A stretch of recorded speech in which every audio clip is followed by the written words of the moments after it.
Dagón, de Howard Philip Lovecraft.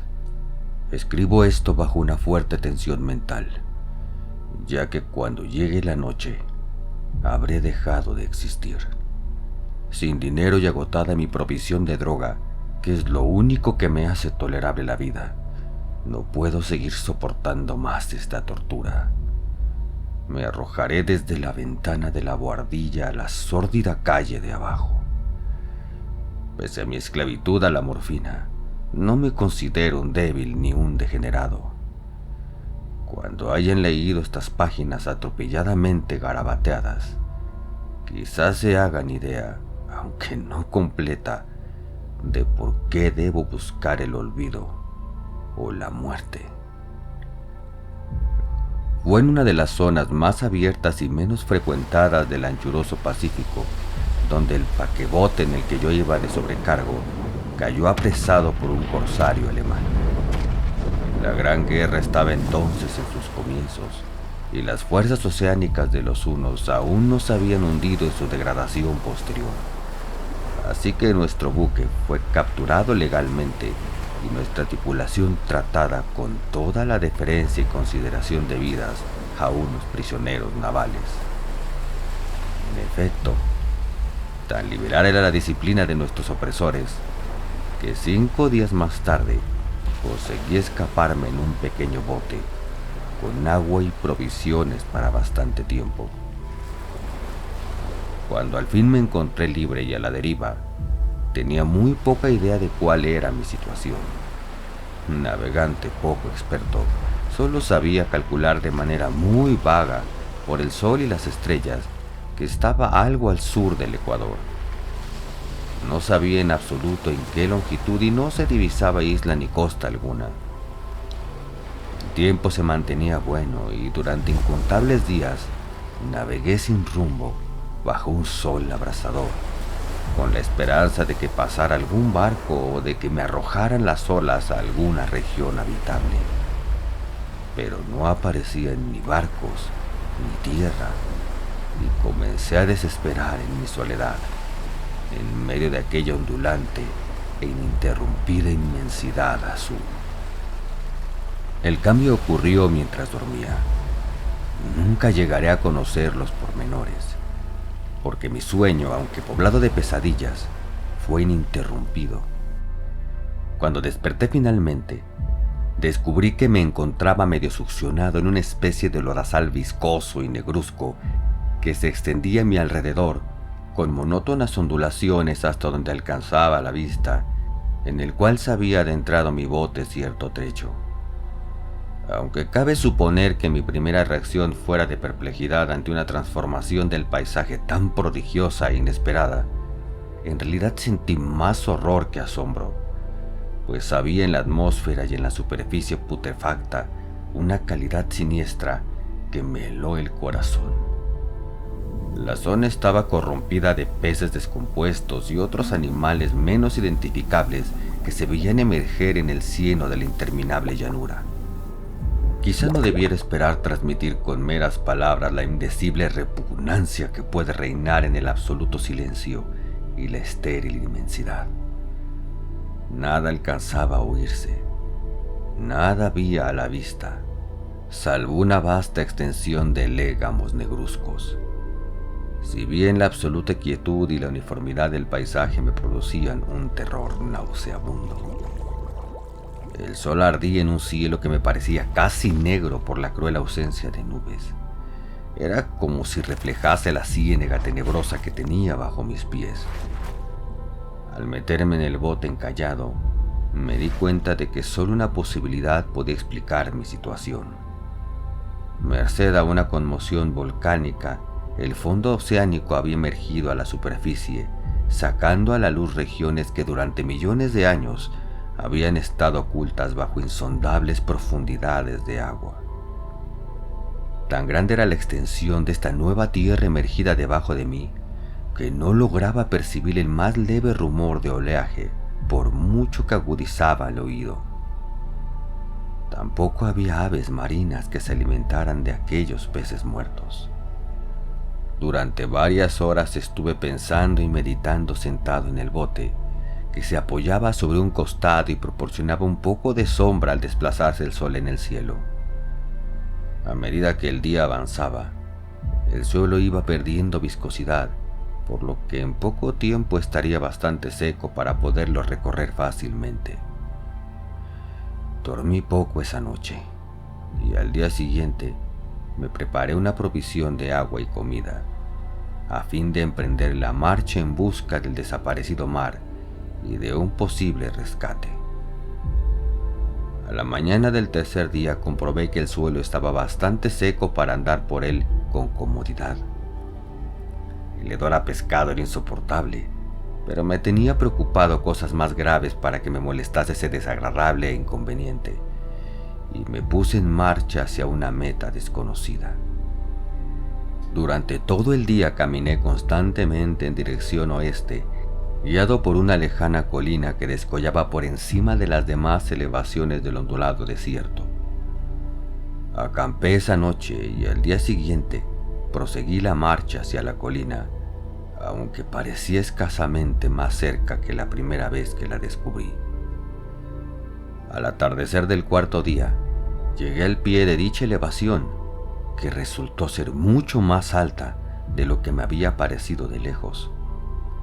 Tenía un valle delante que hacía más pronunciado el relieve respecto al resto de la superficie. Demasiado cansado para emprender el ascenso, dormí a la sombra de la colina.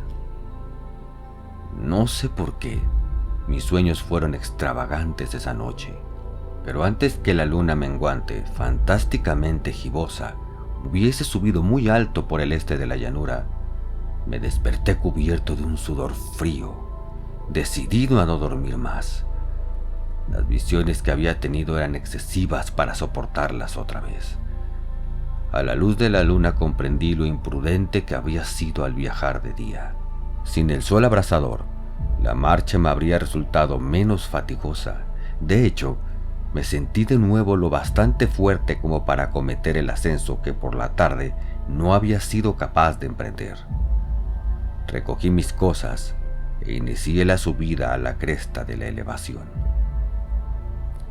Ya he dicho que la ininterrumpida monotonía de la ondulada llanura era fuente de un vago horror para mí, pero creo que mi horror aumentó cuando llegué a lo alto del monte y vi al otro lado una inmensa cima o cañón, cuya oscura concavidad aún no iluminaba la luna.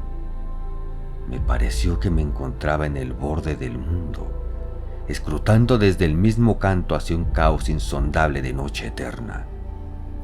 En mi terror se mezclaban extraños recuerdos del paraíso perdido y la espantosa ascensión de Satanás a través de remotas regiones de tinieblas. Al elevarse más la luna en el cielo, empecé a observar que las laderas del valle no eran tan completamente perpendiculares como había imaginado. La roca formaba cornisas y salientes que proporcionaban apoyos relativamente cómodos para el descenso, y a partir de unos centenares de pies, el declive se hacía más gradual. Movido por un impulso que no me es posible analizar con precisión, bajé trabajosamente por las rocas hasta el declive más suave sin dejar de mirar las profundidades estigias donde aún no había penetrado la luz. De repente, me llamó la atención un objeto singular que había en la ladera opuesta, el cual se erguía enhiesto, como a un centenar de yardas de donde estaba yo. Objeto que brilló con un resplandor blanquecino al recibir de pronto los primeros rayos de la luna ascendente. No tardé en comprobar que era tan solo una piedra gigantesca, pero tuve la clara impresión de que su posición y su contorno no eran enteramente obra de la naturaleza. Un examen más detenido me llenó de sensaciones imposibles de expresar, pues pese a su enorme magnitud y su situación en un abismo abierto en el fondo del mar cuando el mundo era joven, me di cuenta sin posibilidad de duda de que el extraño objeto era un monolito perfectamente tallado, cuya imponente masa había conocido el arte y quizá el culto de criaturas vivas y pensantes. Confuso y asustado, aunque no sin cierta emoción de científico o de arqueólogo, examiné mis alrededores con atención. La luna, ahora casi en su cenit, asomaba espectral y vívida por encima de los gigantescos peldaños que rodeaban el abismo, y reveló un ancho curso de agua que discurría por el fondo formando meandros, perdiéndose en ambas direcciones y casi lamiéndome los pies donde me había detenido. Al otro lado del abismo, las pequeñas olas bañaban la base del ciclópeo monolito, en cuya superficie podía distinguir ahora inscripciones y toscos relieves. La escritura pertenecía a un sistema de jeroglíficos desconocidos para mí, distintos de cuantos yo había visto en libros y consistente en su mayor parte en símbolos acuáticos esquematizados, tales como peces, anguilas, pulpos, crustáceos, moluscos, ballenas y demás. Algunos de los caracteres representaban evidentemente seres marinos desconocidos para el mundo moderno, pero cuyos cuerpos en descomposición había visto yo en la llanura surgida del océano. Sin embargo, fueron los relieves los que más me fascinaron. Claramente visibles al otro lado del curso de agua, a causa de sus enormes proporciones, había una serie de bajorrelieves cuyos temas habrían despertado la envidia de un doré. Creo que estos seres pretendían representar hombres, al menos cierta clase de hombres, aunque aparecían retozando como peces en las aguas de alguna gruta marina o rindiendo homenaje a algún monumento monolito bajo el agua también. No me atrevo a descubrir con detalle sus rostros y sus cuerpos, ya que el mero recuerdo me produce náuseas, más grotescos de lo que podría concebir la imaginación de un Poe o de un Bulwer. Eran detestablemente humanos en general, a pesar de sus manos y pies palmeados, sus labios espantosamente anchos y flácidos, sus ojos abultados y vidriosos, y demás rasgos que recuerdo menos agradables. Curiosamente, parecían cincelados sin la debida proporción con los escenarios que servían de fondo, ya que uno de los seres estaba en actitud de matar una ballena de tamaño ligeramente mayor que él. Observé, como digo, sus formas grotescas y sus extrañas dimensiones, pero un momento después decidí que se trataba de dioses imaginarios de alguna tribu pescadora o marinera, de una tribu cuyos últimos descendientes debieron de perecer antes de que naciera el primer antepasado del hombre de Piltdown o de Neandertal. Aterrado ante esta visión inesperada y fugaz de un pasado que rebasaba la concepción del más atrevido antropólogo, me quedé pensativo mientras la luna bañaba con misterioso resplandor el silencioso canal que tenía ante mí. Entonces, de repente, lo vi.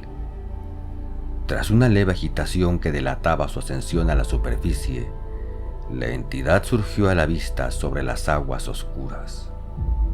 Inmenso, repugnante, aquella especie de Polifemo saltó hacia el monolito como un monstruo formidable y pesadillesco y lo rodeó con sus brazos enormes y escamosos, al tiempo que inclinaba la cabeza y profería ciertos gritos acompasados.